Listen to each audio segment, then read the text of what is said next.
Let me start by asking you your assessment of the situation in Afghanistan right now with U.S. troops almost completely out after 20 years.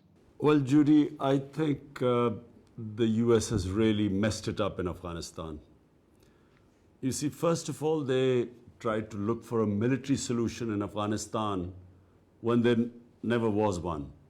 And people like me who kept saying that there's no military solution, who know the history of Afghanistan, people like me were called anti-American. I was called Taliban Khan. For anyone who objected to this way of, I don't know what the objective was in Afghanistan, whether it was to have some nation building or democracy or liberate the women, whatever the cause was, the way they went about it was never going to be the solution. So when they finally decided that there is no military solution, unfortunately, the bargaining power of the Americans or the NATO forces had gone. When there were 150,000 NATO troops in Afghanistan, that was the time to go for a political solution.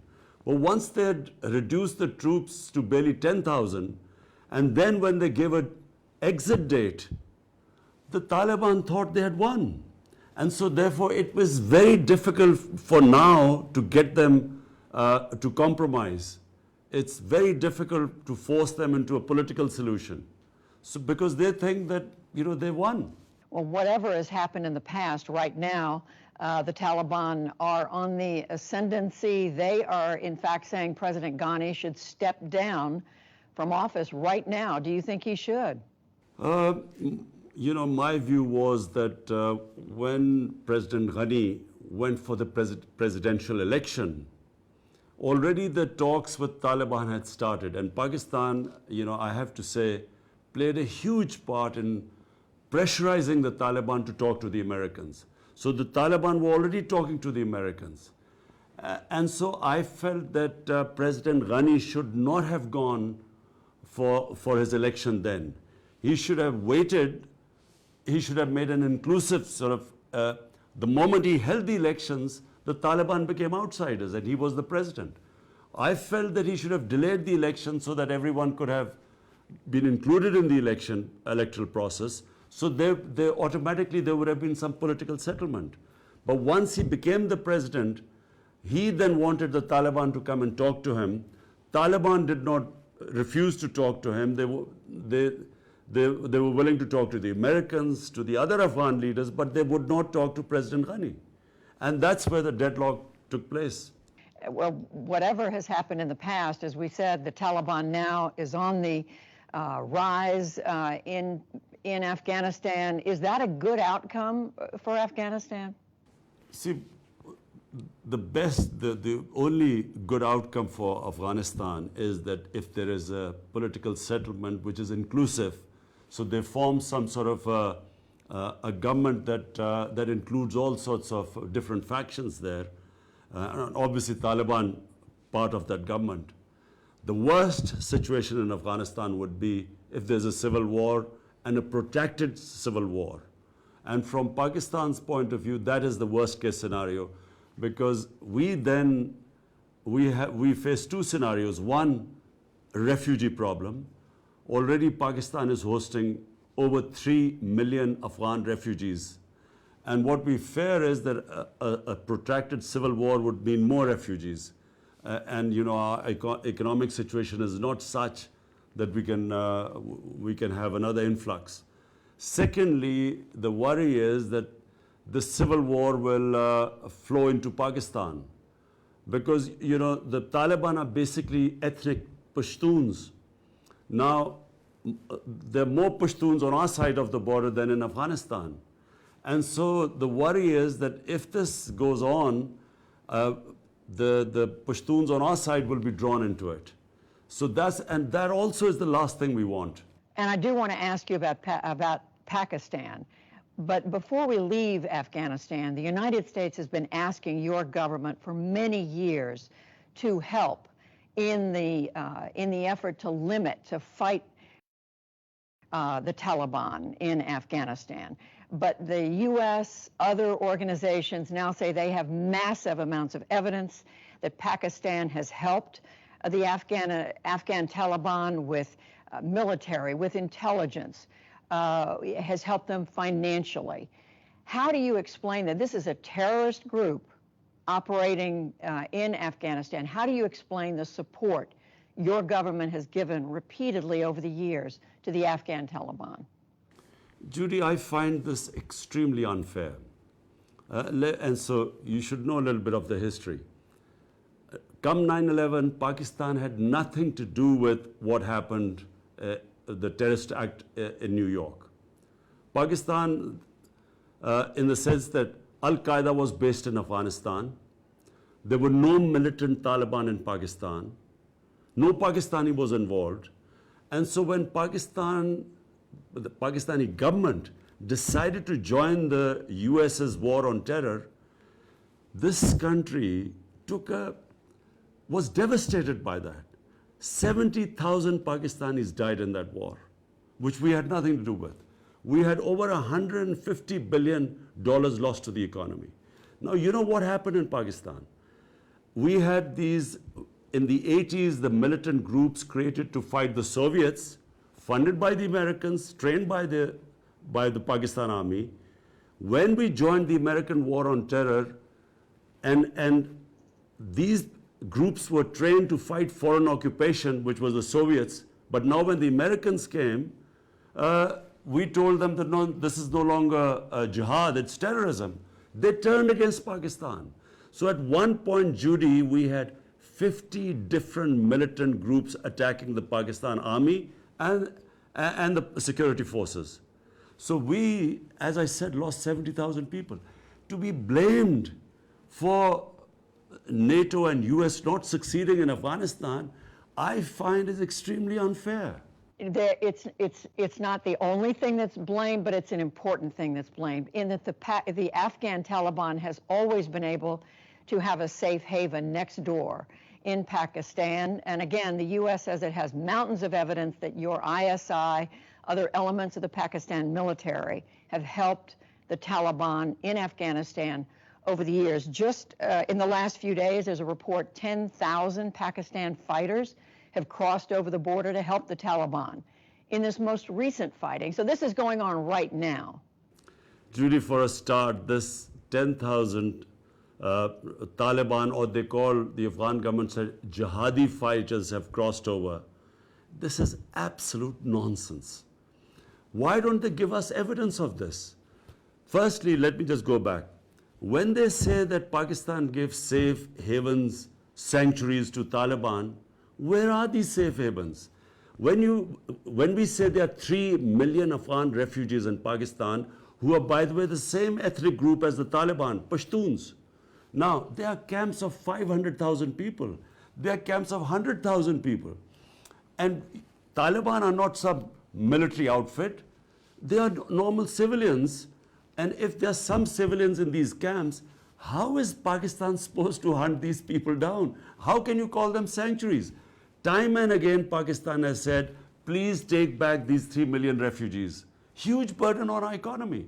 But Afghanistan was never in a situation. There's more or less been constant fighting for almost 40 years. So therefore, Pakistan is left with these refugees. Amongst these refugees, if they are Taliban fighters or supporters, how are we supposed to know? And we have been saying this time and again to the US.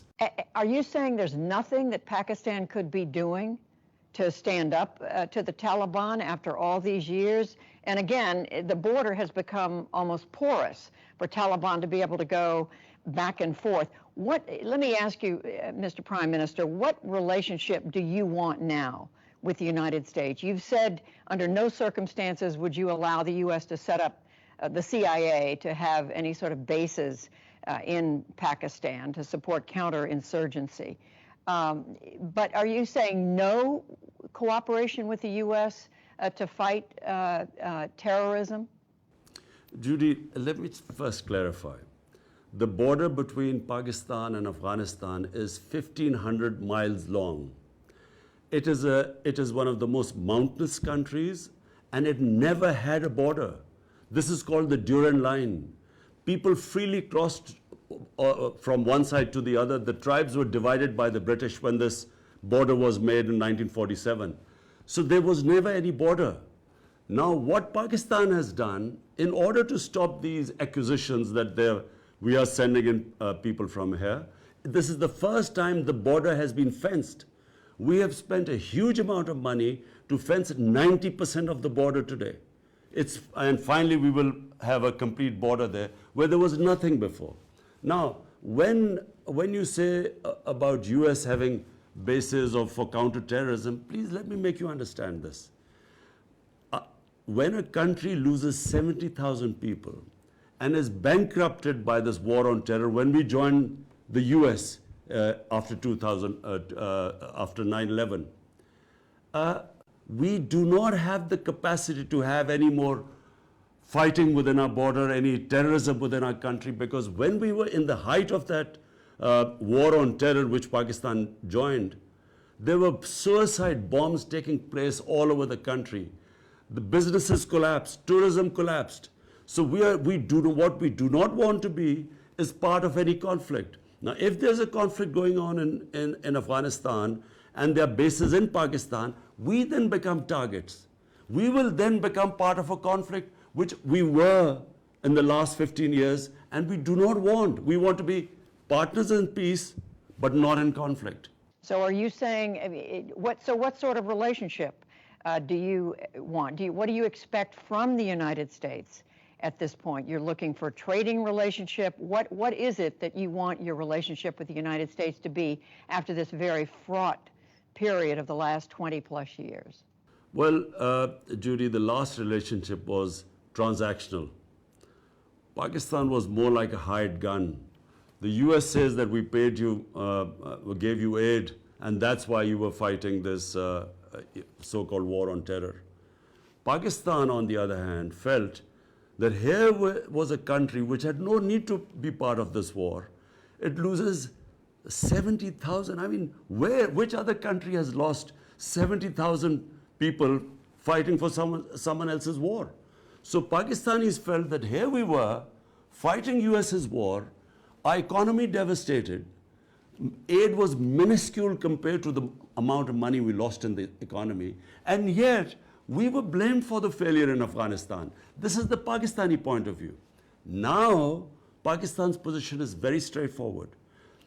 We want to help, and we have helped, getting the Taliban to talk to the US, got them on the dialogue table, and this will be vouched by Zalmay Khalilzad, who's the American point person in Afghanistan and dealing with the Taliban. We have done our bit. Now, what we cannot afford now, if there is civil war, what US wants is bases in Pakistan, if there's civil war in Afghanistan. So, but if there's civil war in Afghanistan, bear in mind, more than the Pashtuns in Afghanistan, only about 1/3 to the Pashtun population, so 2/3 are in Pakistan. We will immediately get stuck into it. There will be terrorism within Pakistan in support of the Pashtuns. We do not want, apart from anything else, our country cannot afford it. We have just recovered from a desperate economic situation, and we do not want to go through it again. I hear that message. At the same time, do you expect that if the Taliban does succeed in Afghanistan, you're going to have a country next door where women, for one thing, are not allowed to have an education after the age of 8, that you're going to have a country run by a group of terrorists, in effect? But Judy, what are we supposed to do about it? I mean, here were the US for 2 decades in Afghanistan trying to force a military solution. The reason why we are in this position now is because the military solution failed. Now, what choices have we got? The best choice is that somehow we have a political settlement of Afghanistan where it is, as I repeat, an inclusive government. So Taliban sit down with the other side and they form an inclusive government. This is the best outcome. There is no other outcome because the military solution has failed. Then why isn't Pakistan why can't Pakistan use more of your influence to get the Taliban to sit down and to agree to some sort of solution? Because right now, as you just said, that looks very, very difficult.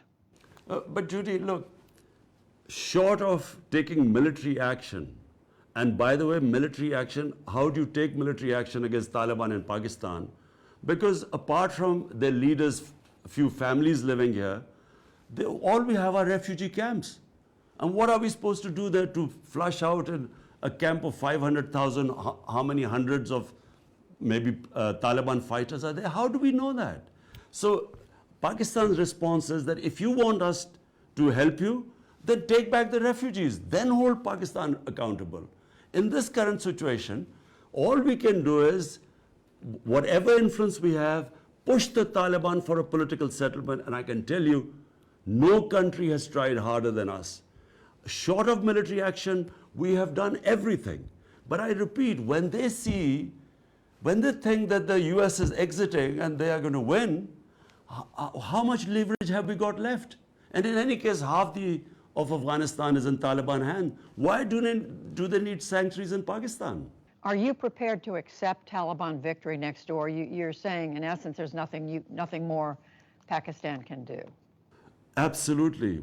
There is nothing more we can do except push them as much as we can for a political settlement. That's all. But what happens in Afghanistan, we can only pray that the people of Afghanistan decide what government they want. And so we hope that that's what will happen in the end. They'll form some sort of an inclusive government. But that's for people of Afghanistan. As far as Pakistan is concerned, we have done what we can. And if people want us, when they say there's some Taliban crossing over the border, well, we have 3 million refugees here. So if the refugees go across the border, then hold us accountable. Then we will guarantee that there's no one will go across. But every day there are about 25,000 people who cross the border and come back because of the refugee situation here. Just final question, Mr. Prime Minister. If the Afghan Taliban is successful, that gives more strength even to the Pakistan Taliban. And its leader, Nur Wali Masood, said in the last couple of days, quote, he's firmly hoping to take control of the Pakistani tribal border regions and make them independent. Well, you see, this is the worry, because when Pakistan was facing militancy and terrorism, from 2005 onwards to almost 2015, 10 years, what came into existence was the Pakistan Taliban. And this guy you are mentioning is a Pakistani Taliban. They were the Afghan Talibans, they were the Pakistani. And one of the groups that was attacking the Pakistani security forces was this Tehreek-e-Taliban. This is exactly what I said. My worry is that if there's a protracted civil war in Afghanistan, we will have this overflowing into our country. And yes, it worries us. Last thing, I do want to ask you, take just a moment to ask you about a comment you made about the role of women in your country. You said in an interview last month that women themselves bear a large part of the responsibility for the concerning rise in the number of rape cases in Pakistan. I want to ask you if you truly believe that. I mean, you're someone, you've lived in the West, you've traveled widely around the world. Do you believe women bear a large part of the responsibility for this? Look, Judy, anyone who commits rape, solely and solely that person is responsible. So let's be clear about that. No matter how much ever a woman is provocative or whatever she wears, the person who commits rape, he is fully responsible. Never is the victim responsible. My comments were completely taken out of context. They were simply talking about Pakistan society, where we are having a sharp rise in sex crimes. And sex crime does not include just women. More than rape, child abuse, which is going through the roof. So my comments were in that context, and it was, I use the word parda. In Islam, parda does not mean just clothes. And parda is not restricted to women only. Parda is for men as well. It means bringing the temptation down in a society. This is what I was talking about, and it was taken out of deliberately. And I have to say, because I know all the interviews I've given, never would I say such a stupid thing where a person who's raped is responsible for somehow. It's always the rapist that is responsible. Do you believe that the importance in your country of Islam complicates your ability to do something, to take a stronger stand against violence against women? Absolutely not. Islam gives dignity, respect to women. In fact, let me say, having traveled all over the world, I find that in Muslim countries, in Pakistan, even in other Muslim countries I've seen, women have far more treated with respect and given more dignity. You have odd cases everywhere in the world, but you look at the situation in Pakistan even now, I mean, look at the rape cases here, compare it to Western countries, they are minuscule compared to them. Yes, we have our issues, we have certain cultural problems, every nation has that. But that comes with cultural evolution, with education. But as far as a woman's dignity goes, respect, I can say after going all over the world, this society gives more respect and dignity to women. Prime Minister Imran Khan, thank you very much. We appreciate it. Thank you. वज़ीर-ए-आज़म इमरान खान अमरीकी नशरियाती इदारे PBS को interview दे रहे थे, जिसमें उनका कहना था कि इस वक्त अमरीका अफगानिस्तान में बुरी तरह फंस चुका है। पाकिस्तान ने तालिबान के साथ मुज़ाकरात में अहम किरदार अदा किया। अमरीका अफगान मसले में नाकाम हो चुका है। अफगानिस्तान में ऐसी हुकूमत बनाई जानी चाहिए थी जिसमें सब फरीकैन को शामिल किया जाता। उन्होंने कहा कि अफगान मसले का वाहिद हल सियासी तस्वीर में है। अमरीका अफगान मसले का फौजी हल निकालने में नाकाम रहा है।